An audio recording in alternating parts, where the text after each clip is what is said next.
I'm here today in Warrensburg, Missouri to talk about ESP Safety Shelters.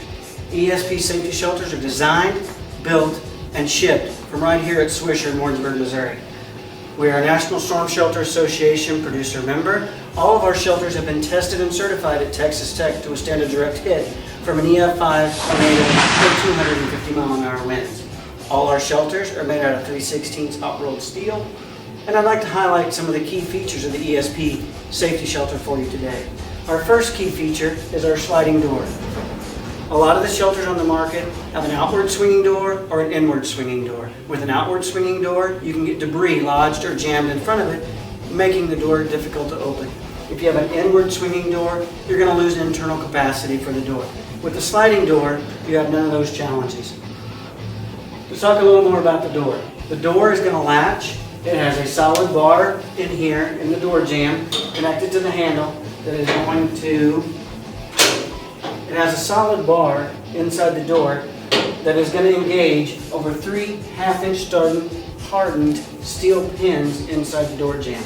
So when this door closes, all 3 of those pins are going to be simultaneously engaged, securing the door. To finish that security, all our doors are manufactured with a Medeco maximum security deadbolt.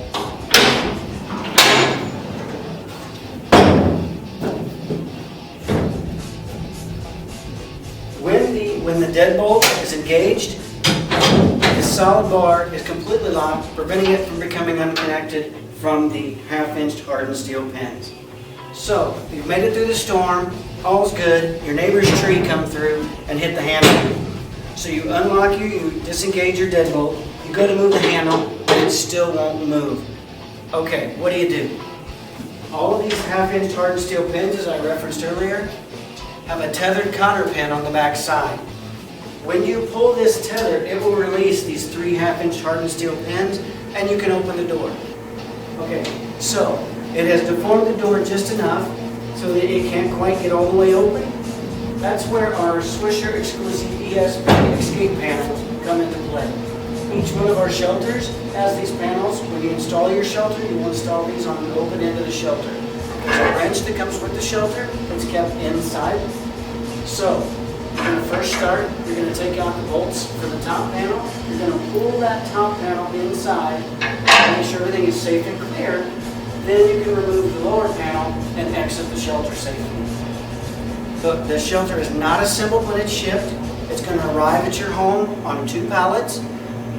This allows you, especially if you have an existing home, you're trying to get it down in a basement or in a tighter room, you can take it actually in there piece by piece versus a fully welded shelter that you're going to have to cut a hole in your house to try to get it inside. So, you take it in, where do you start? All of the shelters must bolt to an existing concrete slab, at least 5 inches thick. The shelter is, when you arrive on the pallet, it's going to have a steel anchor template that you're going to put together on your floor that has your anchor hole pattern. You will drill all of your anchor holes for the shelter, and then you will start very much like an erector set. You'll set the first corner and then go piece by piece around to assemble your shelter. The toughest part of the assembly is the door. The door is about 450 pounds. It takes a couple stout people to get the door positioned and hung. Once you do that, you're good to go. All the door hardware is already pre-assembled from the factory. It comes with all the hardware, all the bolts, the anchors that you need to install your ESP safety shelter.